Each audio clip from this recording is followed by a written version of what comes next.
নমস্কাৰ বন্ধুসকল, জ্ঞান জগত চেনেললৈ আপোনালোকক স্বাগতম। অলপতে ভাৰতীয় ডক্টৰসকলে কৰা এটা পৰীক্ষাত প্ৰকাশ পাইছে যে কোভিচিল্ডে কোভেক্সিনৰ তুলনাত মানুহৰ দেহত বেছিকৈ এণ্টিবডিজ গঠন কৰে। কিন্তু আপুনি এই পৰীক্ষাটোৰ বিষয়ে সকলোখিনি কথা গম পায়নে বাৰু? আজি আমাৰ এই ভিডিঅ'টোত আমি এইবোৰ কথাৰ বিষয়ে আলোচনা কৰিম। গতিকে আহক আজি কিছু নতুন কথা শিকোঁ আৰু ভিডিঅ'টো আৰম্ভ কৰোঁ।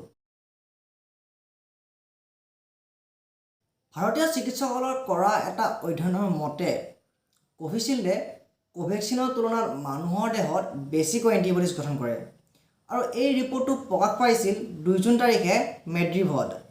515গৰাকী স্বাস্থ্যকৰ্মীৰ ওপৰত কৰা এই পৰীক্ষাত 95% মানুহৰ শৰীৰত ভেকচিন দিয়াৰ পিছত কৰোনাৰ বিৰুদ্ধে যুঁজিবলৈ এণ্টিবডিজ গঠন হয়। এই 515গৰাকী স্বাস্থ্যকৰ্মী 13খন ভিন্ন ৰাজ্য আৰু 22খন ভিন্ন চহৰৰ আছিল আৰু ইয়াৰে ভিতৰত 305জন পুৰুষ আৰু 200গৰাকী মহিলা আছিল আৰু ইয়াৰে 425জনক কোভিচিল্ড দিয়া হয় আৰু এই 425জনৰ 98.1%ৰ দেহত কৰোনাৰ বিৰুদ্ধে যুঁজিবলৈ এণ্টিবডিজ গঠন হয় আৰু বাকী থকা 90জনৰ দেহত কোভেক্সিন দিয়া হয় আৰু এই 90জনৰ 80%ৰ দেহত কৰোনাৰ বিৰুদ্ধে যুঁজিবলৈ এণ্টিবডিজ গঠন হয়। অৰ্থাৎ যিসকলে কোভিচিল্ড লয় তেওঁলোকৰ দেহত কোভেক্সিন লোৱা ব্যক্তিৰ তুলনাত বেছিকৈ এণ্টিবডিজ গঠন হয়। এই পৰীক্ষাটোত সেই 515জন ব্যক্তিৰ মাজত এনে কিছু লোকো আছিল যিবোৰে নেকি 6 সপ্তাহৰ আগত কোভিডৰ পৰা সুস্থ হৈ আহিছে। তেওঁলোকক যেতিয়া ভেকচিনৰ 2টা ড'জেই দিয়া হ'ল তেতিয়া তেওঁলোকৰ দেহত 100% এণ্টিবডিজ গঠন হোৱা দেখা পোৱা গ'ল। এতিয়া আপোনালোকে যদি চায় তেন্তে কোভেক্সিনে 80% আৰু কোভিচিল্ডে 95%ৰ দেহত এণ্টিবডিজ গঠন কৰে। ইয়াৰোপৰি 60 বছৰ তলৰ মানুহখিনিৰ দেহত বেছিকৈ এণ্টিবডিজ গঠন হয় 60 বছৰৰ ওপৰৰ মানুহখিনিৰ তুলনাত, যিটো নেকি এই পৰীক্ষাৰ দ্বাৰা আমাৰ সন্মুখত আহে। ইয়াৰোপৰি যিজন লোকে নেকি দীৰ্ঘ সময় ধৰি কোনো ৰোগত ভুগি আছে তেওঁলোকৰ দেহত কমকৈ এণ্টিবডিজ গঠন হয় আৰু এই ৰিপৰ্ট 2টা ভেকচিনৰ ৰিজাল্ট প্ৰায় একেই হয়। মহিলাৰ ক্ষেত্ৰত এই পৰীক্ষাৰ দ্বাৰা গম পোৱা গ'ল যে পুৰুষৰ তুলনাত মহিলাৰ দেহত 9% বেছি এণ্টিবডিজ গঠন হয়। উপৰোক্ত কথাখিনিৰ পৰা সাধাৰণতে গম পোৱা যায় যে কোভিচিল্ডে মানুহক কোভেক্সিনতকৈ বেছি সুৰক্ষা প্ৰদান কৰে। কিন্তু আপোনালোকে হয়তো দেখিছে যে বহু লোক ভেকচিন লোৱাৰ পিছতো পুনৰ কৰোনাৰ চিকাৰ হ'ব লগা হয় আৰু এই কাৰ্যক চিকিৎসা বিজ্ঞানৰ ভাষাত ব্ৰেকথ্ৰু ইনফেকশ্যন বুলি কোৱা হয়। আৰু এই 515গৰাকী স্বাস্থ্যকৰ্মীৰ ওপৰত কৰা এই পৰীক্ষাত 27গৰাকী অৰ্থাৎ 4.9% মানুহৰ মাজত এই ব্ৰেকথ্ৰু ইনফেকশ্যনে দেখা দিয়ে।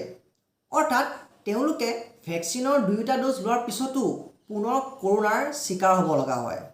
সাধাৰণতে ভেকচিনৰ 2টা ড'জ লোৱাৰ পিছত আমি নিজকে সম্পূৰ্ণ ৰূপত সুৰক্ষিত বুলি ভাবোঁ, কিন্তু সময় আগবঢ়াৰ লগে লগে কৰোনা ভাইৰাছো দিনক দিনে শক্তিশালী হৈ আহিছে আৰু ইয়াৰ নতুন নতুন ভেৰিয়েণ্ট ওলাই আছে আৰু ভাৰতত পোৱা কৰোনাৰ ভেৰিয়েণ্টটোক ডেল্টা বোলা হয়।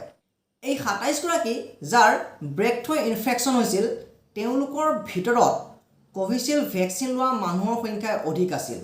পাৰ্চেণ্টেজৰ হিচাপত চাবলৈ গ'লে 5.5% কোভিচিল্ডৰ পেচেণ্ট আৰু 2.2% কোভেক্সিনৰ পেচেণ্ট আছিল। অৰ্থাৎ ব্ৰেকথ্ৰু ইনফেকশ্যনৰ পৰা আমাক কোভেক্সিনে বেছিকৈ সুৰক্ষা প্ৰদান কৰে কোভিচিল্ডৰ তুলনাত। চাওক, কোভিচিল্ডে কোভেক্সিনৰ তুলনাত বেছিকৈ এণ্টিবডিজ গঠন কৰে। তাৰমানে এইটো নহয় যে কোভেক্সিনতকৈ কোভিচিল্ড ভাল।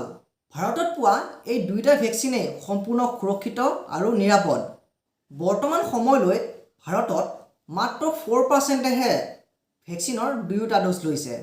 চৰকাৰে ভাৰতত কৰোনাৰ 3য় লহৰ অহাৰ আগতেই মেক্সিমাম মানুহক ভেকচিনেট কৰালেহে হয়তো পৰৱৰ্তী পৰ্যায়ত মৃত্যুৰ সংখ্যা বহুত গুণে কমি যাব। গতিকে আপুনিও অতি সোনকালে যদি ভেকচিন লোৱা নাই তেন্তে ভেকচিন লওক আৰু নিজৰ লগতে পৰিয়ালটিক সুৰক্ষিত কৰক। বাকী আজিলৈ ইমানেই। যদি আজিৰ আমাৰ এই ভিডিঅ'টো চাই আপুনি ভাল পালে তেন্তে লাইক, কমেণ্ট আৰু নিজৰ প্ৰিয়জনৰ মাজত এই ভিডিঅ'টো শ্বেয়াৰ কৰিবলৈ নাপাহৰিব।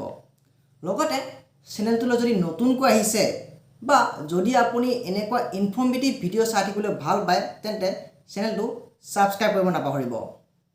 পৰৱৰ্তী ভিডিঅ'ত পুনৰ লগ পোৱাৰ আশাৰে ধন্যবাদ। জয় আই অসম।